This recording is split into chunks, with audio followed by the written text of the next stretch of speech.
Para la mayoría de nosotros, la palabra dinosaurio evoca una imagen bastante confusa de extrañas criaturas prehistóricas del remoto pasado. Representemos esta imagen aun cuando, como descubriremos pronto, en gran parte está lejos de ser exacta. Bestias enormes, muchos mayores que cualquier elefante, pacían plácidamente hace millones de años en vaporosas marismas, mientras que otras, menos imponentes, pero equipadas con dientes y garras formidables, acechaban a sus confundidas presas. Carecían de enemigos, excepto entre ellos mismos, pues ¿qué animal de menor envergadura se atrevería a atacar a tales gigantes? No obstante, según la creencia popular, la vida de los dinosaurios estaba lejos de ser idílica, pues les asediaban toda clase de problemas. Se tienden a considerarlos animales de sangre fría, como los reptiles actuales, y en consecuencia no muy energéticos. Se supone que se movían poco, y que cuando lo hacían sus movimientos eran lentos y torpes, tropezaban con los troncos de los árboles, caían y se rompían las patas.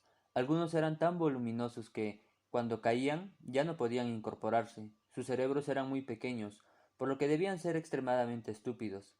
Necesitaban ingentes cantidades de alimento para mantener en funcionamiento sus cuerpos gigantescos, pero su tremendo peso y su torpeza, su lentitud e indolencia y su estupidez parecían ofrecerles pocas oportunidades de salir adelante.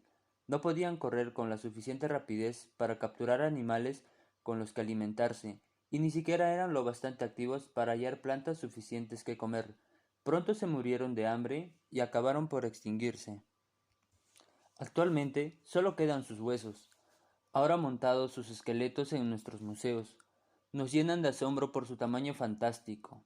Esta desgraciada historia de los dinosaurios y su desaparición, en su mayor parte incorrecta hasta el desatino, ha tenido como consecuencia el uso de la palabra dinosaurio como un término despectivo. Se emplea para describir algo anticuado, pasado de moda, que tal vez ha crecido demasiado, lento en exceso y muy engorroso.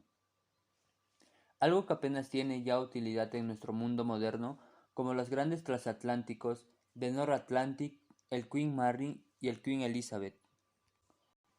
Sin embargo, la verdadera historia del dinosaurio difiere mucho de lo que acabamos de exponer. Quizás antes de entrar en detalle, debamos aclarar que no todo lo que se dice en este libro concuerda con lo que se puede leer en otros libros, revistas o periódicos, o con lo que puede oírse por la radio o verse por televisión. Existen dos razones para ello. En primer lugar, muchas de las personas que escriben libros, artículos y guiones para programas de radio y televisión no son paleontólogos ni expertos en fósiles, y con frecuencia cometen errores. Lo que se escribe en un libro o en un guión generalmente se ha copiado de otro. Así, si un libro está anticuado o trata de un modo erróneo determinados aspectos, es muy posible que esos errores se reproduzcan en otros libros. En segundo lugar, ni siquiera los paleontólogos profesionales saben en realidad mucho sobre estos extraños animales tan antiguos. Todavía están descubriendo nuevos dinosaurios, realizando más hallazgos acerca de los ya descubiertos y concebiendo nuevas teorías sobre el modo en que estas criaturas vivían y se comportaban.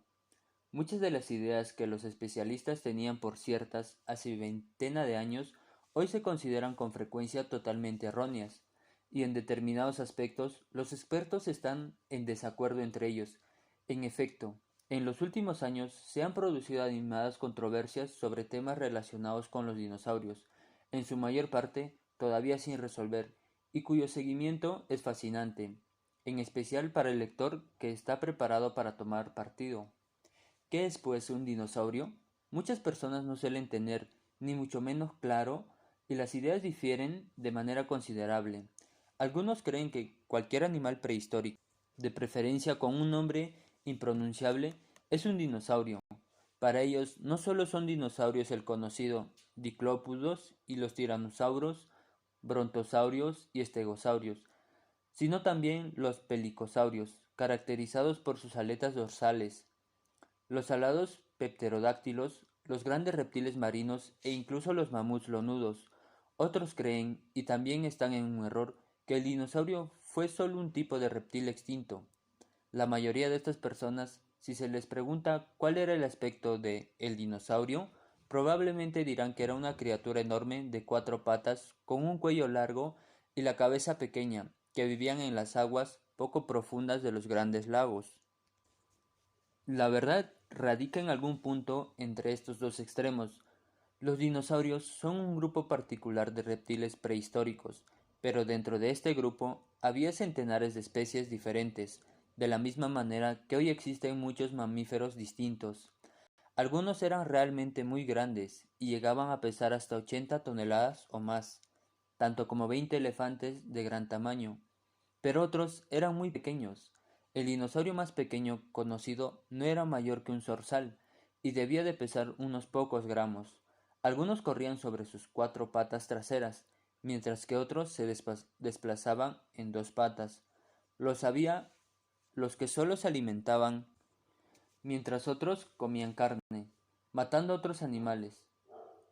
Una importante diferencia entre los dinosaurios y los mamíferos era que los primeros en su totalidad vivían en tierra, aunque algunos podían aventurarse en pantanos y lagos. Ninguno habitaba en el mar ni volaba, a menos que consideremos a las aves como descendientes de dinosaurios, pero este es otro problema.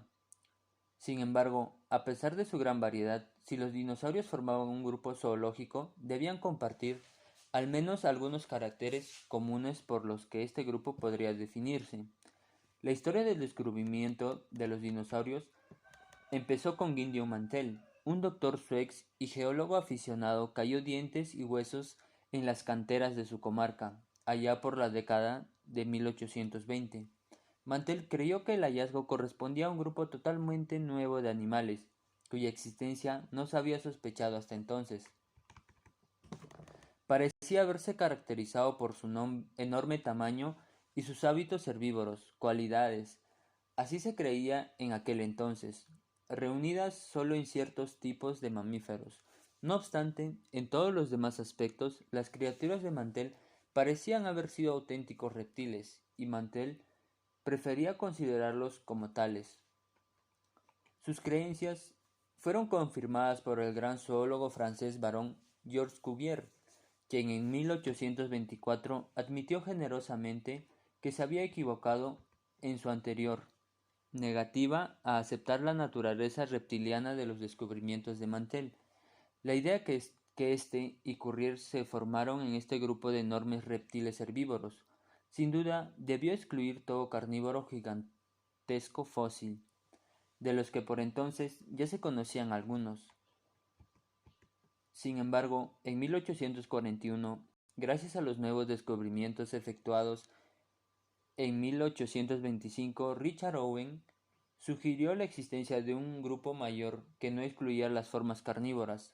Owen concibió el nombre de dinosaurios para este grupo más amplio y definido a sus alimentos por las características de sus esqueletos, algunas de las cuales se parecían a la de otros grupos de reptiles, mientras que otras eran exclusivas de los dinosaurios, aunque mencionó también su tamaño gigantesco, que sobrepasaba en mucho al de los mayores reptiles actuales, y el hecho importante de que habían vivido en tierra firme.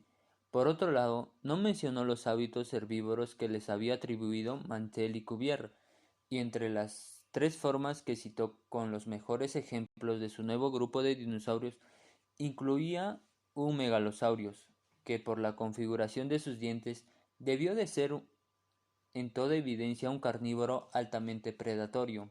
En consecuencia, desde los tiempos de Owen, ya no se ha considerado el modo de vida vegetariano como un atributo necesario de los dinosaurios. Tampoco el gran tamaño puede considerarse actualmente como una característica esencial de dichos animales, pues en los últimos 100 años se han desenterrado los restos de numerosos dinosaurios muy pequeños. Incluso la creencia de que los dinosaurios deberían clasificarse como reptiles ya no es compartida por todo el mundo. Así pues, las 3 características esenciales sobre las que Mantell y Cuvier basaban el reconocimiento del grupo han sido desechadas por los expertos, o al menos puestas en tela de juicio. Aún se cree que los dinosaurios habitaron solo en tierra firme, pero incluso Esta supuesta característica no tiene una utilidad particular para definir al grupo, puesto que no existe una razón lógica por lo que algunos dinosaurios no pudieran haber habitado en el mar y por la que algún día no puedan descubrirse los restos de tales criaturas. En fecha reciente, 1972, se afirmó que un pequeño dinosaurio localizado en el sur de Francia poseía los miembros delanteros en forma de remo y que su modo de vida debió de ser intermedio entre el de la garza y el pingüino. Sin embargo, las pruebas al respecto no son en modo algunas convincentes. ¿Qué características nos permiten pues definir a los dinosaurios? De hecho, desde fines del siglo XIX ha ido ganando aceptación la teoría de que los llamados dinosaurios forman dos grupos separados, los saucisarios y los ornitosaurios.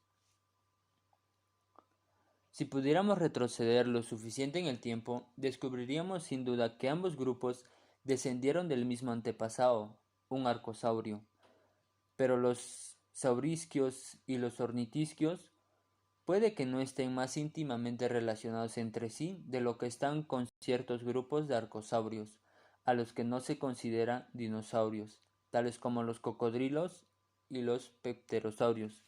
Todavía no existen pruebas de que el arcosaurios, antepasado común de los saurisquios y ornitisquios, el antepasado común de todos los dinosaurios, fuera solo el antepasado de los dinosaurios, y no también de los demás arcosaurios no dinosaurios. En otras palabras, todavía no se ha demostrado que los dinosaurios formen un grupo natural, y es muy posible que jamás se demuestre, por la sencilla razón de que el grupo natural en cuestión puede no haber existido. La mayor parte de las características que se encuentran tanto en los esqueletos de los sauquirios como en el de los ornitisquios son pues características comunes a los que los esqueletos de todos los arcosaurios y que también se encuentran por ejemplo en los cocodrilos o distribuidas aún más ampliamente, tal vez en todos los reptiles. Aunque estas características de los arcosaurios son en general de texismo excesivo para relacionarlas aquí, podríamos mencionar algunas de las más importantes. Una de ellas es la presencia de ventanas a los lados del cráneo, lo cual en casos extremos forma un cráneo que tiene más de atmiaje que estructura sólida, y que sin duda explica el extraordinario porcentaje de fósiles de arcosaurio, en los que el cráneo está roto en pequeños fragmentos o faltan, por ejemplo. Es característica la existencia de cuatro grandes aberturas a cada lado. La mayor, la órbita, alberga el ojo. Detrás de la órbita se encuentran dos aberturas temporales, una encima de la otra, que permiten a los músculos de la mandíbula aumentar de volumen cuando se contraían y probablemente servían también para aligerar el cráneo. Y delante de la órbita hay una abertura anteorbital que podía haber contenido una glándula, tal vez una glándula excretora de sal. Las dos aberturas temporales son características de una subdivisión aún más amplia de los reptiles, la de los diápsidos. Pero cuando en un cráneo se encuentra además la abertura anteorbital, se sabrá de una manera muy evidente que el diápsido que la posee es más específicamente un arcosaurio.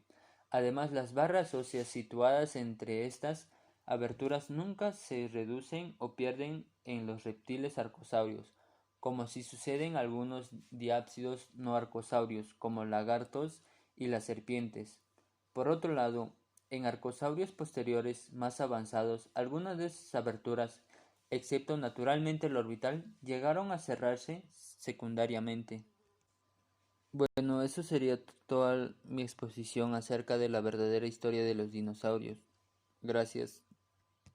Para la mayoría de nosotros, la palabra dinosaurio evoca una imagen bastante confusa de extrañas criaturas prehistóricas del remoto pasado. Representemos esta imagen aun cuando, como descubriremos pronto, en gran parte está lejos de ser exacta. Bestias enormes, muchos mayores que cualquier elefante, pacían plácidamente hace millones de años en vaporosas marismas, mientras que otras, menos imponentes, pero equipadas con dientes y garras formidables, acechaban a sus confundidas presas. Carecían de enemigos, excepto entre ellos mismos, pues ¿qué animal de menor envergadura se atrevería a atacar a tales gigantes? No obstante, según la creencia popular, la vida de los dinosaurios estaba lejos de ser idílica, pues les asediaban toda clase de problemas. Se tienden a considerar los animales de sangre fría, como los reptiles actuales, y en consecuencia no muy energéticos. Se supone que se movían poco, y que cuando lo hacían sus movimientos eran lentos y torpes, tropezaban con los troncos de los árboles, caían y se rompían las patas. Algunos eran tan voluminosos que, cuando caían, ya no podían incorporarse. Sus cerebros eran muy pequeños, por lo que debían ser extremadamente estúpidos. Necesitaban ingentes cantidades de alimento para mantener en funcionamiento sus cuerpos gigantescos. Pero su tremendo peso y su torpeza, su lentitud e indolencia y su estupidez parecían ofrecerles pocas oportunidades de salir adelante. No podían correr con la suficiente rapidez para capturar animales con los que alimentarse, y ni siquiera eran lo bastante activos para hallar plantas suficientes que comer. Pronto se murieron de hambre y acabaron por extinguirse. Actualmente solo quedan sus huesos, ahora montados sus esqueletos en nuestros museos. Nos llenan de asombro por su tamaño fantástico. Esta desgraciada historia de los dinosaurios y su desaparición, en su mayor parte incorrecta hasta el desatino, ha tenido como consecuencia el uso de la palabra dinosaurio como un término despectivo. Se emplea para describir algo anticuado, pasado de moda, que tal vez ha crecido demasiado, lento en exceso y muy engorroso.